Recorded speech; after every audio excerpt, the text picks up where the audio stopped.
So these are the brushes after I've washed them all. So you can see the bigger ones and the double-sided ones I have laid out here to dry.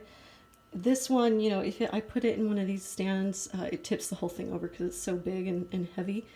What I might even want to do is bring this towards the edge of the table and hang it off a little bit. If it's properly weighted, you can do that. So you can see there are all my other brushes drying. None of them are touching the table. And they're for the most part not touching each other either. Okay, I've shaped them as best I can, dried them out a little bit, and I will leave them pretty much overnight. These won't fully dry until tomorrow. There are brush cleaners you can get that it's like it cleans and sanitizes it instantly and you can just rub it off, but they are a bit harsh, so I only recommend that if you're in a pinch and you really need to do your makeup now, but all your brushes are dirty. So I have so many brushes so that I don't really have to worry about that. Even with all of these dirty, I still have these brushes here and those brushes there, and then some of those brushes back here and here as well. So I can still get by.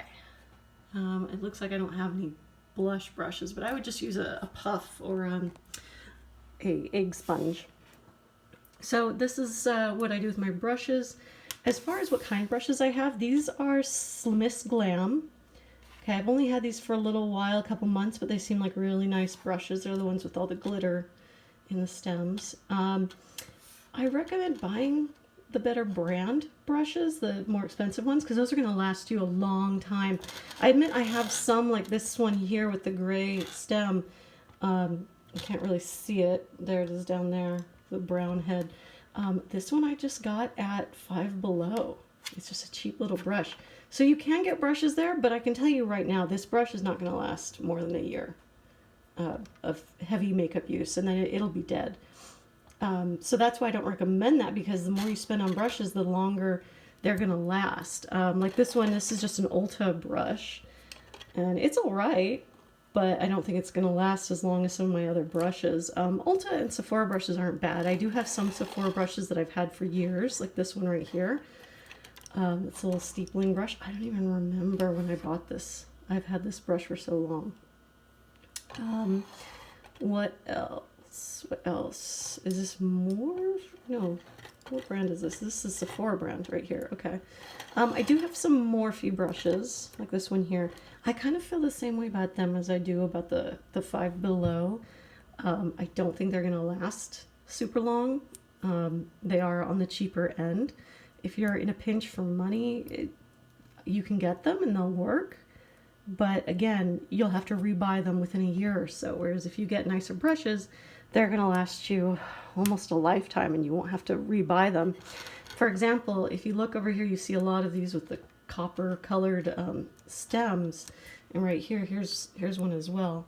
Can we see it says Angled Brush USA, but you can't really see the name.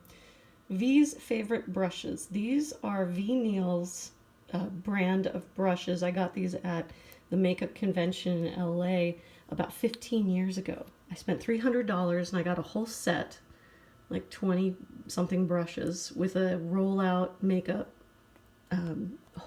brush holder. It was back when I was, doing makeup professionally.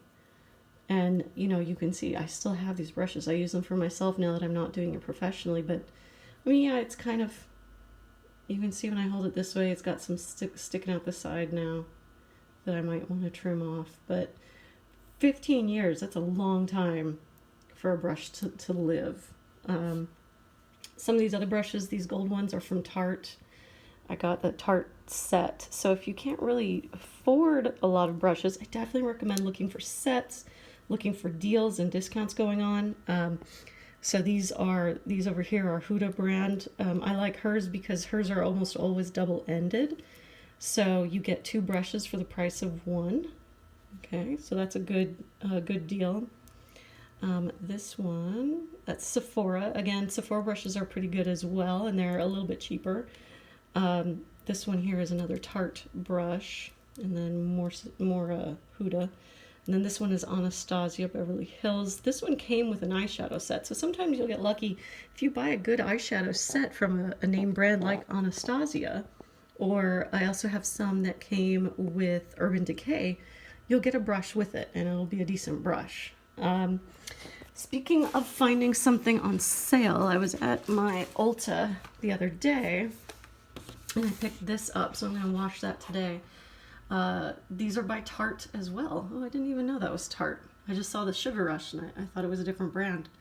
Okay, but you can see they're star dusters. They have little stars at the bottom. So it's a set of 3, I think this was like 25 bucks maybe. And 25 bucks for 3 brushes is pretty good. Seeing as how, like, I was looking at an IT Cosmetics brush that was 30 bucks by itself, just one brush for 30 bucks. That's when you say, no, I don't really need that. I do have some IT brushes somewhere. I'm not sure where. All right, let's open this. You know, and I feel the same way about beauty blenders. You don't need the name brand. I got a beauty blender when it was a new thing, and it was the only thing. You wanted an egg-shaped sponge, you had to get a beauty blender. I thought it was amazing. But then when all these other brands came out, it's like, you know what? They work just as well. You do not need the name brand. I mean, be careful about getting one sent from, you know, a sketchy place. Buy them at Ulta or something. I've seen that video where the girl found bugs in her sponge. But yeah, I just buy mine from Ulta and it's fine. Alright, so first look at these. They've got a cute little star at the bottom. I hope that doesn't get in the way of putting them in the cup. Okay, it says, what does that say? Sugar Rush. Okay, and this is a good little eyeshadow, like a contour centered brush if you really want to pack in some color. Okay, here. See, I was looking more for something in the line of blush brushes and bigger brushes because I don't have as many of those. So this is perfect. This will be a good highlighter brush or buffing out a contour. This will work well for that. Okay. And what does it say on it? Does it say anything? Just Sugar Rush again? Okay. So there's brush number 2, and then brush number 3.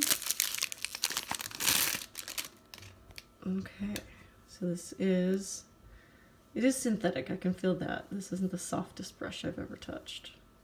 But I like that it's short. You know, it's not as big and fluffy as this one. It's a shorter brush. So I think that would be good for a buffer brush as well. It's like tightly packed as well. So that's a good brush. Let's see, it says on the box, Star Dusters. The big one is multi-use face brush, then dome cheek brush, and tapered eyeshadow brush. So for the price, I think that's pretty good stuff. All right, so those are my brushes, what I use, what I have used since I was a makeup artist and had a kit. And yeah, I love my brushes, as you can see. I have quite the collection. All right, good luck collecting your brushes.